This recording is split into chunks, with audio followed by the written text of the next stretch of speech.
আসসালামু আলাইকুম। আমাদের আজকের ভিডিওতে আমরা যেটা নিয়ে আলোচনা করব সেটা হলো যে কবুতর অনেক সময় দেখা যায় যে কবুতরের বাচ্চা একটি ঠিকমতো পর্যাপ্ত খাবার পাচ্ছে আর একটি ঠিকমতো পাচ্ছে না, বা একটির পেট ভরা আছে আর একটির পেট ভরছে না, বা ঠিকমতো খাবার দিচ্ছে না ওরা। তো সেক্ষেত্রে আমাদের করণীয় যেটা সেটা নিয়ে আজকে আলোচনা করব। দর্শক,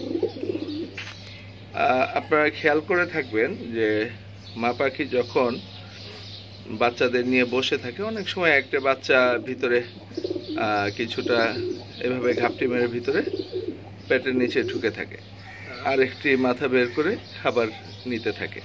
তারপরে খেয়াল করতে হবে যে আসলে বাচ্চা দুটো পর্যাপ্ত যদি খাবার না পায়, আমরা যেটা করব সেটা হলো যে কবুতর নিচ থেকে বাচ্চাদের এভাবে বের করব, আমরা বের করে দেখব। সেটা সাবধানে করতে হবে, কবুতর যাতে কোনোভাবে উত্তেজিত না হয়। দেখতেই পাচ্ছেন বাবা ওই পাশে যে উত্তেজিত অবস্থায় আছে। তো এখন আমরা যেটা দেখব সেটা হলো যে এই পাখিটার পেটে পর্যাপ্ত খাবার নেই, ও খাবার পর্যাপ্ত পেয়েছে। ওকে আমরা একটু ঘুরিয়ে দিই, এভাবে ঘুরিয়ে দিই। এখন আমরা খাবার দিয়েছি, এই কিছুক্ষণ হলো খাবার দিয়েছি।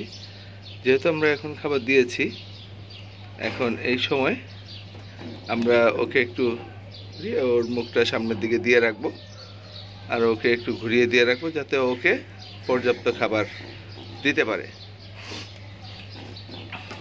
এবং আমাদের খেয়াল রাখতে হবে যে খাবার পর্যাপ্ত দিচ্ছে কিনা, বা ও আবার ঘুরে গেছে কিনা সেটা খেয়াল রাখতে হবে। দর্শক, আশা করছি এই থেকে বাচ্চা ছোট বড় হয়ে যাওয়া থেকে আমরা পরিত্রাণ পাব। এবং আমাদের ভিডিও ভালো লেগে থাকলে চ্যানেলটিকে দয়া করে সাবস্ক্রাইব করবেন এবং লাইক দিতে ভুলবেন না। পরবর্তীতে আবার দেখা হবে ইনশাআল্লাহ। ধন্যবাদ। আসসালামু আলাইকুম।